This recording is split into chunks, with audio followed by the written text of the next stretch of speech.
Round 2 of Sports Talk up next with your hosts Phil Kornbluth, Will Pelagic, and the Professor Tom Hayes. Don't leave us hanging. Join the show, 800-956-7266.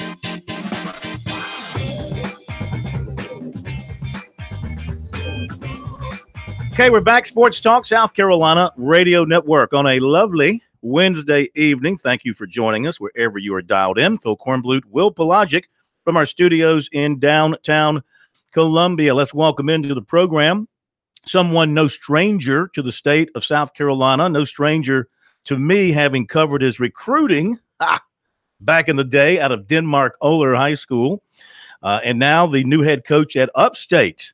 It's Dave Dickerson with us here on Sports Talk. Coach, good evening. How are you? I'm doing great. Thanks a lot for having me. I really appreciate it. Oh, we appreciate you joining us. How's it going for you so far? You just got there, just got on the job a few days ago, right in the middle of spring signing time now. How's it going for you? It's going pretty good. It's been a really good 2 or 3 days, and the weekend was really good, and the press conference was great, and having a chance to be back on the floor and coaching your own team and having a chance to be with a university like USC Upstate it's been a really good week to this point. You know, I thought Eddie Payne did a really good job there and had a lot of competitive teams over the years, built a good, solid program for the time that he was there. What kind of situation do you think you are inheriting, and how much rebuilding do you have to do? You know, that's interesting. I talked to Coach Payne earlier today, and he was really, really good. I've known him a long time, and he's been one of my mentors in this profession. He's been a a great coach and a great friend. But as far as the program here, obviously, if you look at the win totals from last year, you would think that you have a lot to do. But there are some good kids in this program, some good players, and obviously we have some scholarships to play around with, where we can improve the talent level, and we can improve the brand of basketball. So, but from a rebuilding standpoint, I'm still trying to figure things out and just trying to figure out where we are as far as our talent level and the things we need. And I have a better feel for that in the fall. Coach, obviously your last head coaching spot was at Tulane, and obviously with the associate head coaching position at Ohio State, and then working with the Utah Jazz. What did you learn with that experience in Tulane, and what have you learned since then that you will try to change and impart on this coaching stint? Well, I was very excited to be the head coach at Tulane, and obviously, I can apologize for a lot of things, but I can't apologize for Hurricane Katrina. And at the time, it was the worst natural disaster on our soil here in the U.S. And I took the job in April of 2005, and Katrina came along in the end of August. And so that changed everything that I thought I could do at Tulane, because of the devastation of New Orleans and the devastation of our campus, and it hurt us a lot in recruiting. So I never thought I got a fair shot at building a program in the way I needed to. And obviously, coming from the University of Maryland and working with Gary Williams for 9 years and going to 2 Final Fours and winning the national championship, I had a good blueprint of how you're supposed to build a program. And just going through the situation at Tulane, Katrina just set me back so far to where it wasn't a good situation at the end.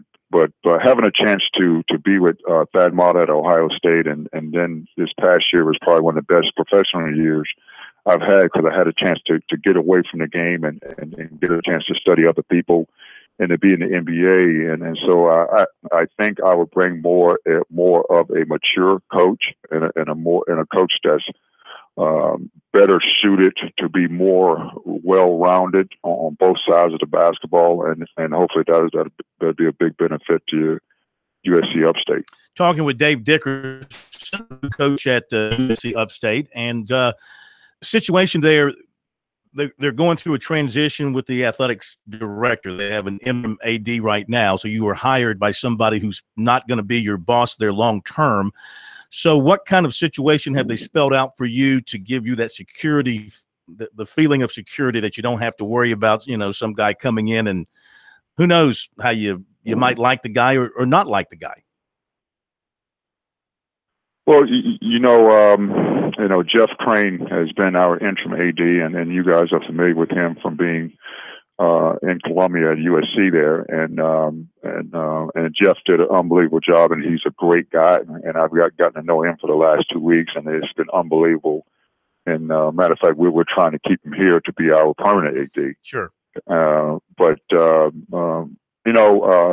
Chancellor Kelly is a guy that really hired me, and he is very good in every sense of the word, and he assured me that whoever we bring in here to be our next athletic director will be aligned with everything that they wanted from me as a head coach, and obviously we're going to be aligned from a philosophy standpoint, and from sharing the same vision of the university and athletic department. So, but that's something that I'm not worried about. Obviously, I understand the role that I play here at the university, and I have to build this program, and I have to win games.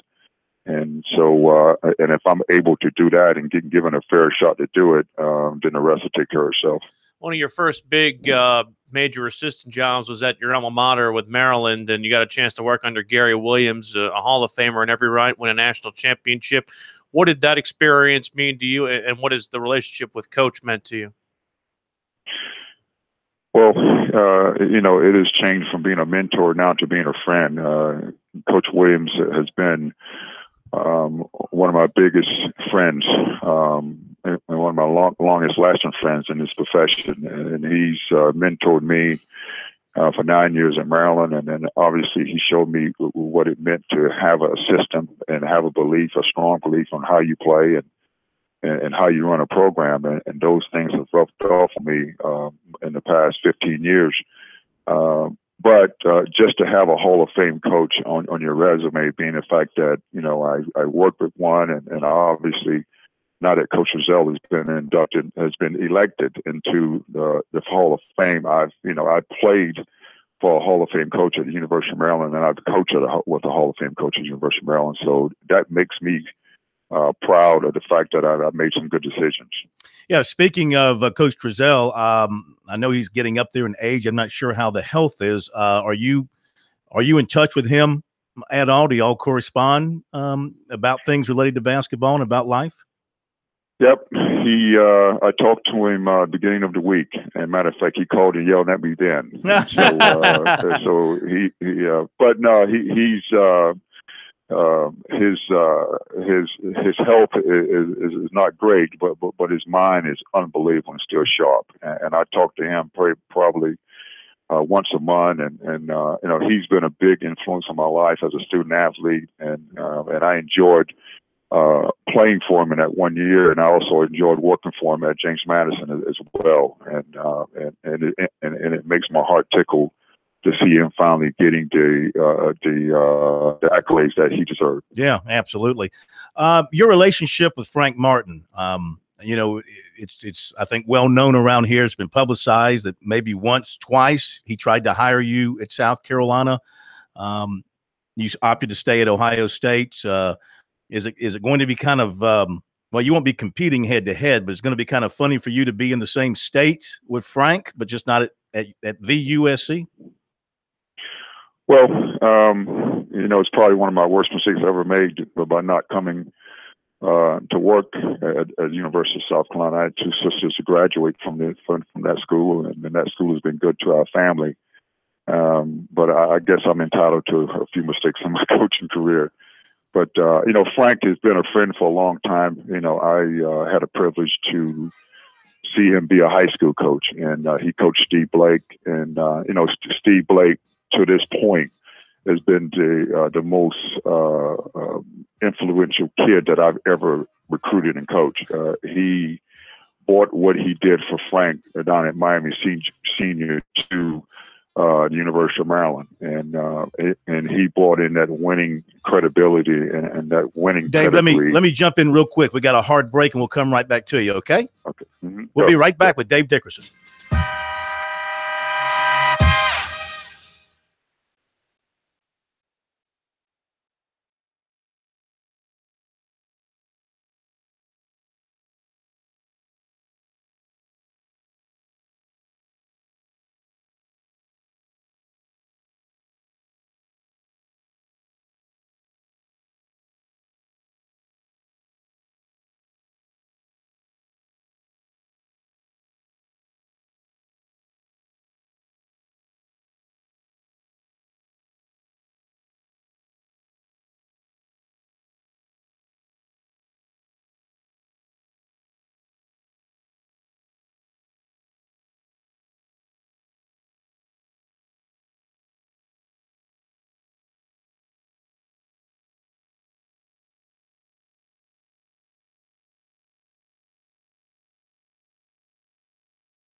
This is the place to talk Tigers, Gamecocks, and more. Sports talk across the state on the South Carolina Radio Network.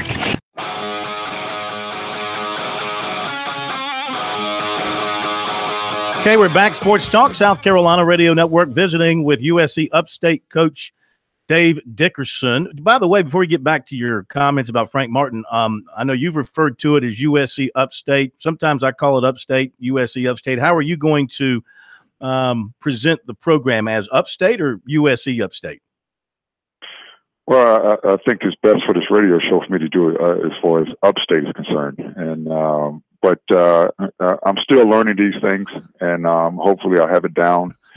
Going to road Friday recruiting, so hopefully I'll have everything down where I can brand this program in the right way. Just get rid of any of that orange you might have. That's all we have to say.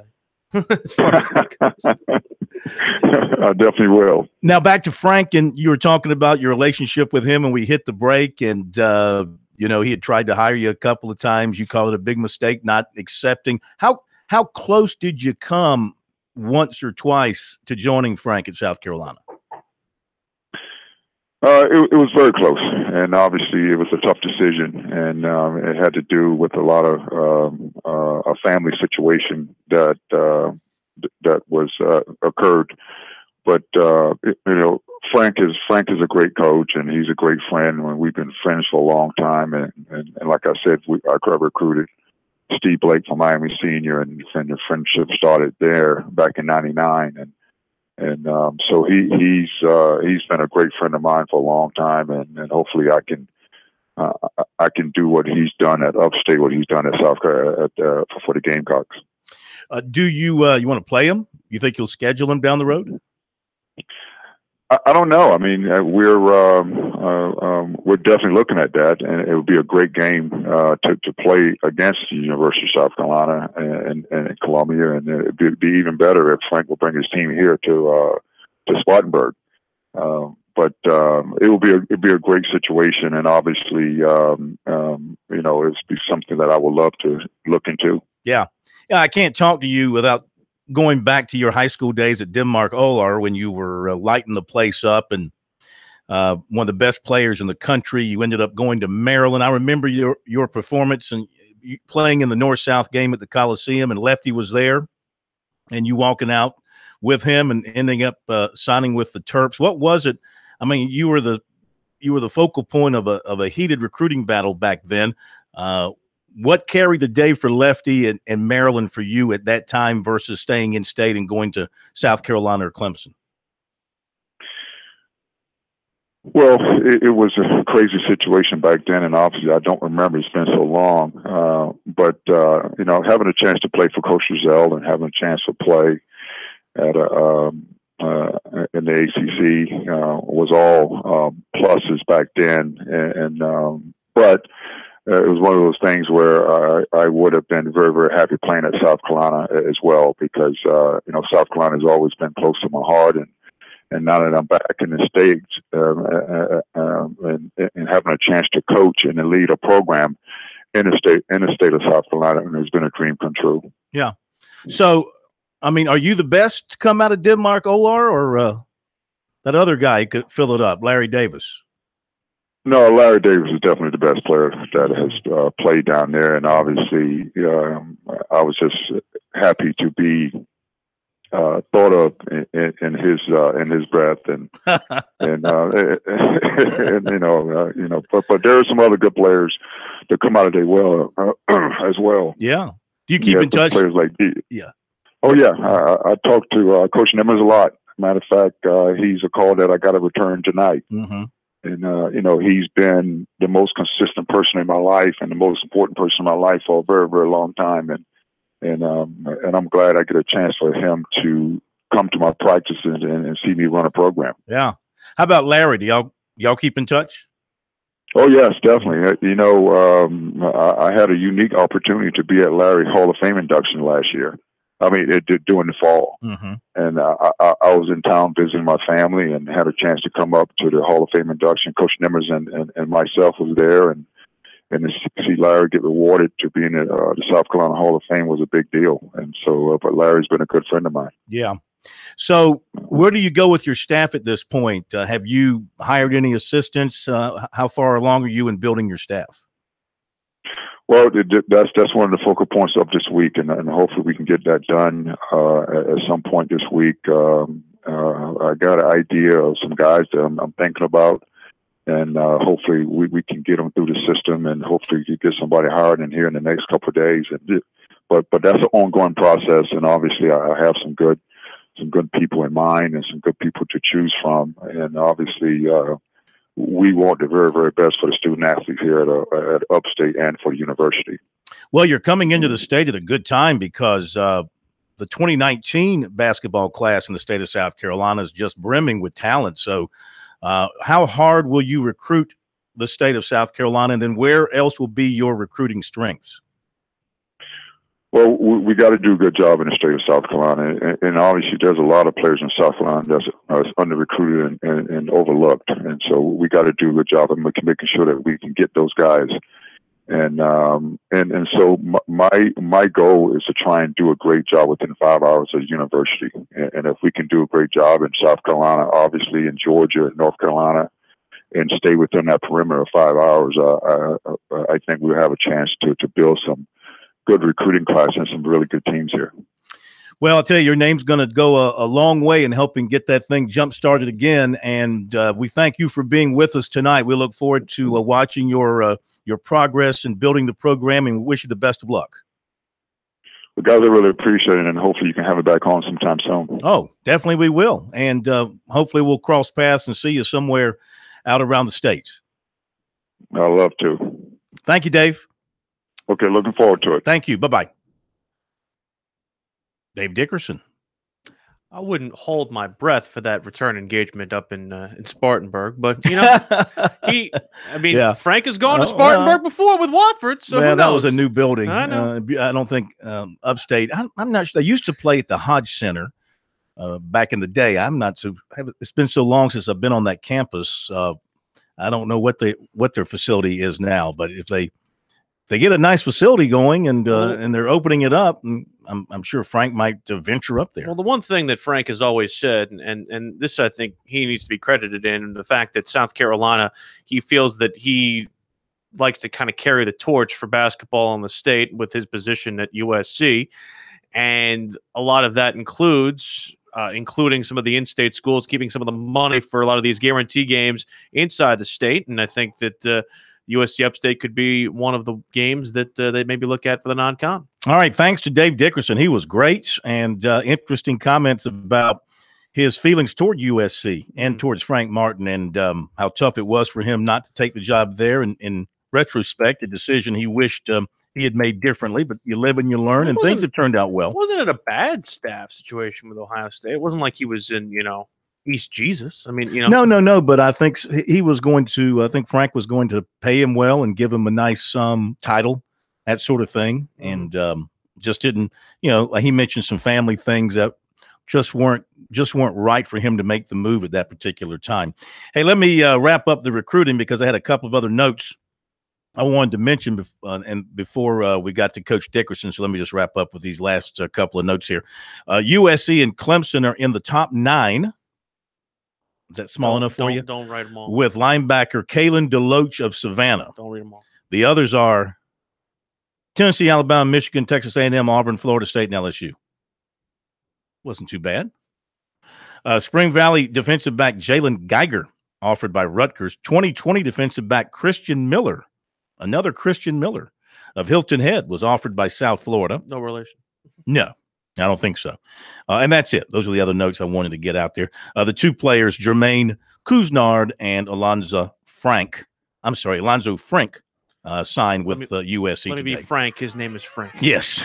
And it's not Alonzo, it's Alanzo, Alanzo.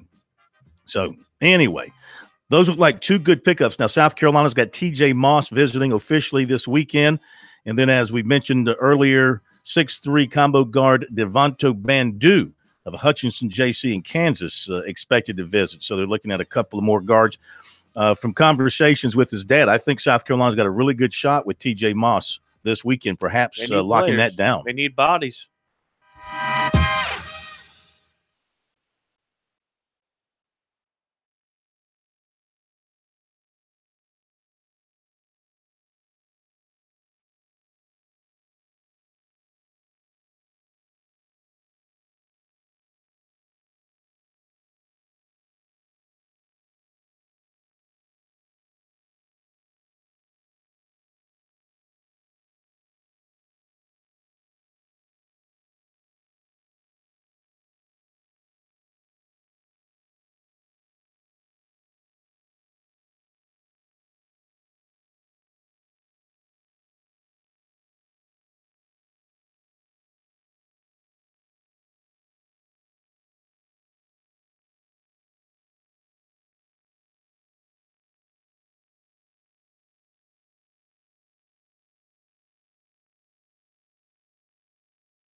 All right, thanks again to Dave Dickerson for being with us here tonight on Sports Talk. Looking forward to seeing what he can do with the USC Upstate program in the months and years to come.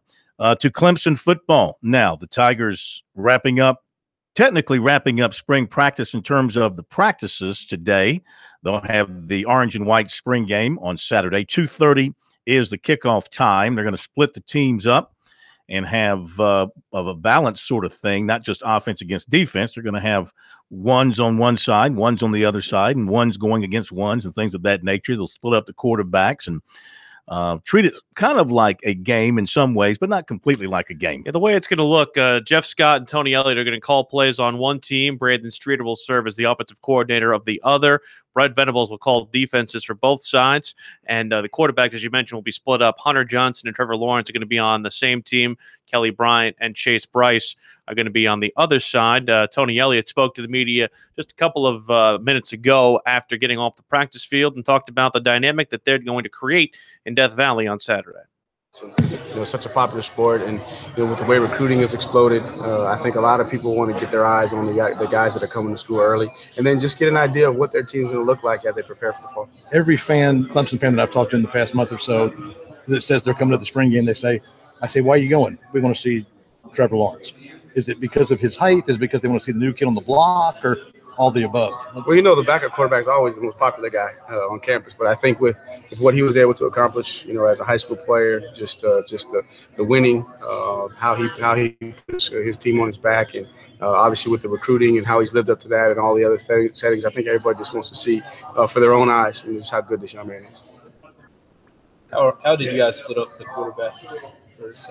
Streeter tried to do it as evenly as possible. I think you got Hunter and Trevor on one side, and you got Kelly and Chase. And obviously those guys will get opportunity to get equal reps and go out and compete. How excited are you to see those guys and closest thing to a game-like situation as it'll be for a few months? It's huge because those guys they're not going to be live, but now you add into some other elements where you got the crowd. You got distractions of the crowd. Now you got them working with guys that they may not have gotten reps with because you're splitting up the teams, and now there's new chemistry and cohesion that has to be developed with the offensive line. So you're going to stress those guys, as best as you can without having an actual game environment. Are you excited about going against Coach B on the other sideline? Always. I mean, and I've said it before, and I give Coach Venables and that defensive staff a lot of credit for our success. We are where we are offensively is because we get our nose bloodied in practice, and over time, our guys that they get exposed and it causes them to get better. So it's always good to go against Coach Venables. And again, for a play caller, it's always an opportunity to challenge and sharpen your skills. What are the big things you're going to be looking at with those quarterbacks in particular? First and foremost, just the ability to manage the game. Take what's there within the system and just see those guys with the coaches out the field, with the crowd noise, and just the different things that we can add from a stress standpoint. Just see how they manage it. So first and foremost, just be able to go out there and just function, on their own and see who can put together drives and who can lead the team. Obviously, the playbook's going to be limited. Is there anything out there special you might toss out there for the fans for the weekend? Oh, now you put me on the spot. You're trying to get the good stuff. But, biggest thing is making sure that we're making it equal for everybody, giving everybody an opportunity. And you got to take into consideration you're going to have guys in spots that they may not have been in. You might have some guy that's in a starting role that's been a backup, so who's not used to going out there first. And so when you add those components, you want to make sure that you give them a plan where it's easy and it's simple that they can go out and execute and play fast. So, we're going to try and make sure that we work our core stuff and make sure that the quarterbacks, the wideouts, and everybody on offense can handle the core stuff and then go from there. Obviously, you're going to be focused on your game plan, but when you go back and watch this film at some point next week, what do you want to see out of the offensive players? I want to see competition. I want to see them compete. I want to see, key guys in certain spots that they may have somebody next to them that they're not used to, see how they handle that adversity. For the quarterbacks, make sure that they manage the system. Can they do the little things when they have these extra distractions as opposed to, when you add in the crowd and you add the mixing up and see if we can create some new chemistry, and then overall just execution and making sure that the guys have the right mentality, that it doesn't matter whether I'm starting or whether I'm a backup or I'm on the white team or the orange team, that we still go out and we try to execute at a high level. So you're going to be the one who's there in Death Valley. What do you most want to see? I want to see Trevor Lawrence. I've never seen him before in person. You and Pete Yanity both. Yeah, I want to see Trevor Lawrence. I want to see what he looks like. I mentioned this earlier. I know what Kelly Bryant brings to the table, so nothing will surprise me there. I want to see him. Again, spring games, it's so hard to take away an absolute feeling about a team, because if the offense does great, you're worried about the defense. Mm. No matter what the offense does, I mean, we know Clemson's defense is going to be almost rock solid. They've got some issues at depth in the secondary they've got to sort out, but they got some people coming in that will help from that standpoint. I don't have to see Christian Wilkins, and I don't have to see Austin Bryant, and maybe a little Shaq Smith would be interesting to see how he plays when he gets a chance to step in there at I guess he's playing outside linebacker. Mm-hmm.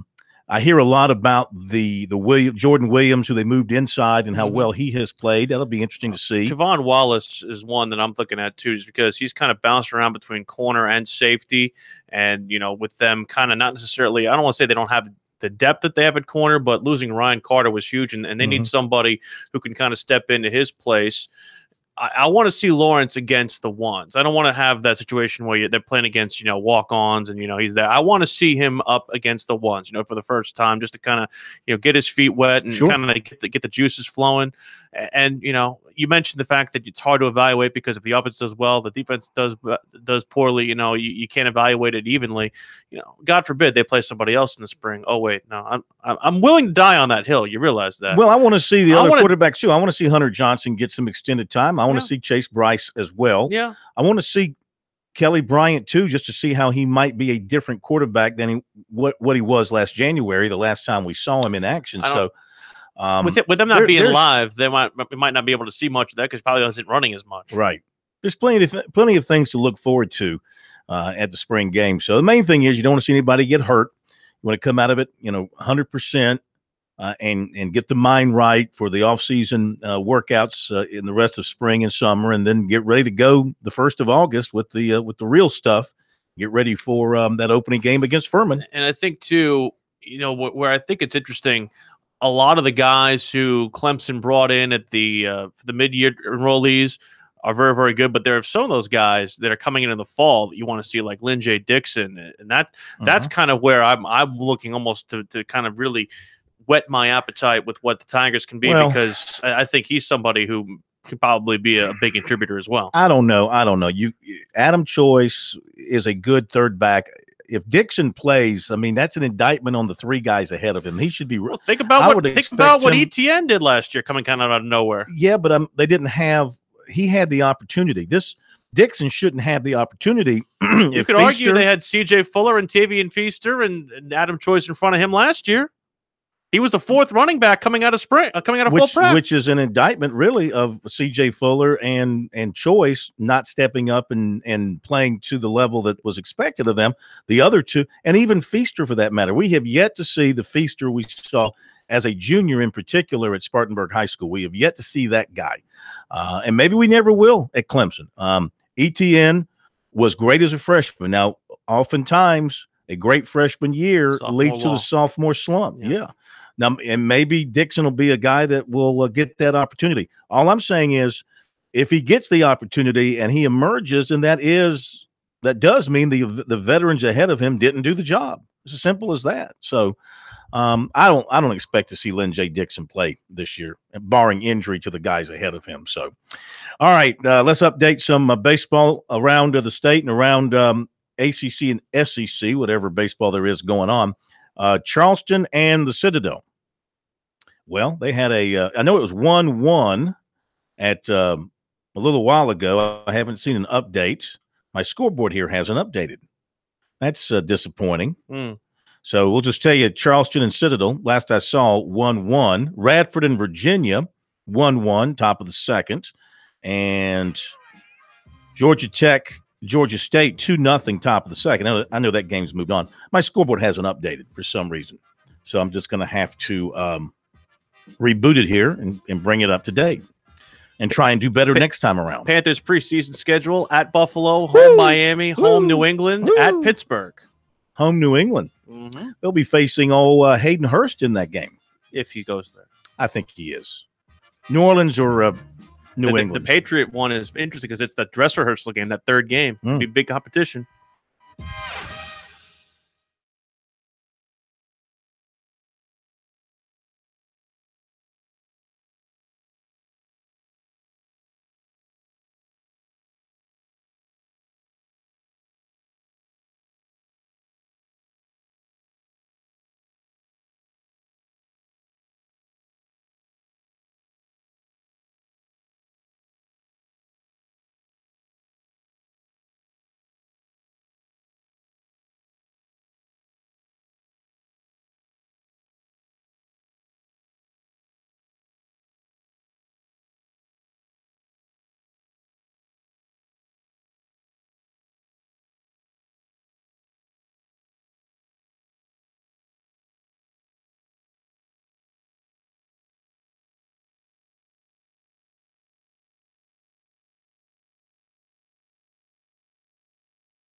Now back to Sports Talk, South Carolina's most listened to sports talk show for more than 30 years.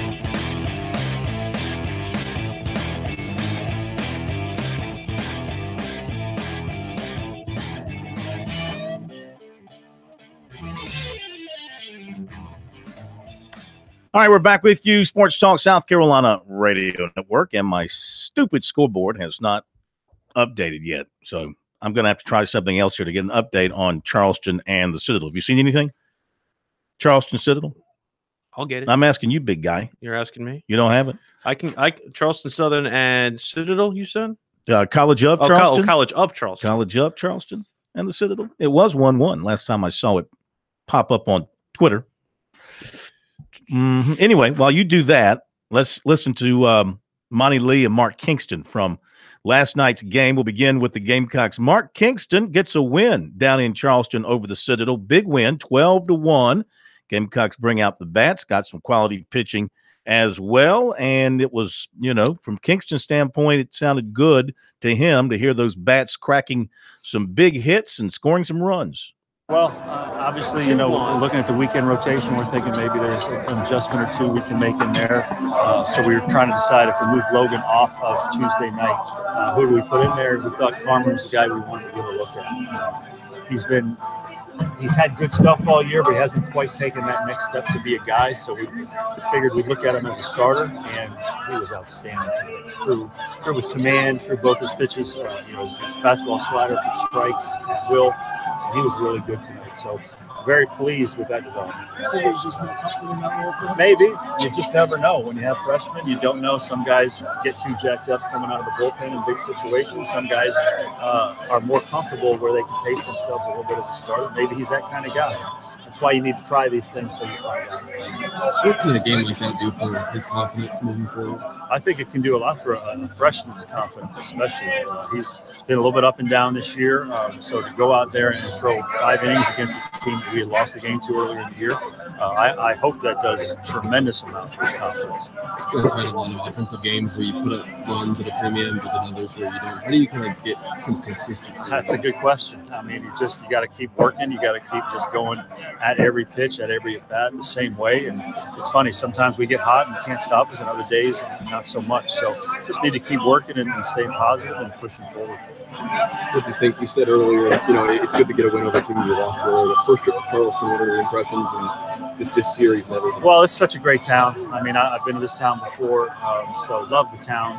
I was asked the question earlier, do we like going around the state just for our fans to get to see us? And absolutely. We love our fans, and it's great coming into a town like this and play some road games so our fans can see us in different places. But, yeah, great park, great town. It was a good night all the way around. You have a Thursday, Friday, Saturday series coming up. What's a win on a Tuesday like this on the road do?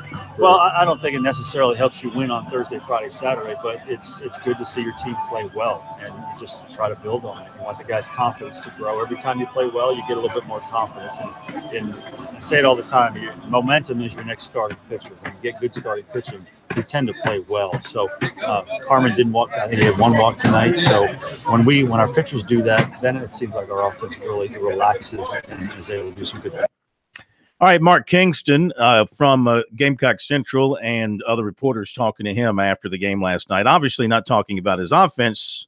He was talking about the great pitching he got from Madinsky last night and making some changes in the rotation this weekend. If you haven't heard, they will be changing things up beginning tomorrow night as they play at Arkansas to open another SEC series. Logan Chapman is going to start tomorrow night. Adam Hill Friday, Morris on Saturday. Hill's been dealing with some tendonitis, and maybe they want to give him another day to rest. Now to Clemson. Now, you were there, so I'll let you lead into Coach Lee. Yeah, a team that struck out 13 times, usually more patient with the bats, but they almost were too patient as Georgia wins 6-3. They did all their damage in 1 inning, 5 in the second inning, or 5 in the top of the 3rd inning to give Georgia the victory. The big 3-run homer off of Travis Marr by Michael Curry was the big blow. Monty Lee afterwards disappointed in some missed opportunities.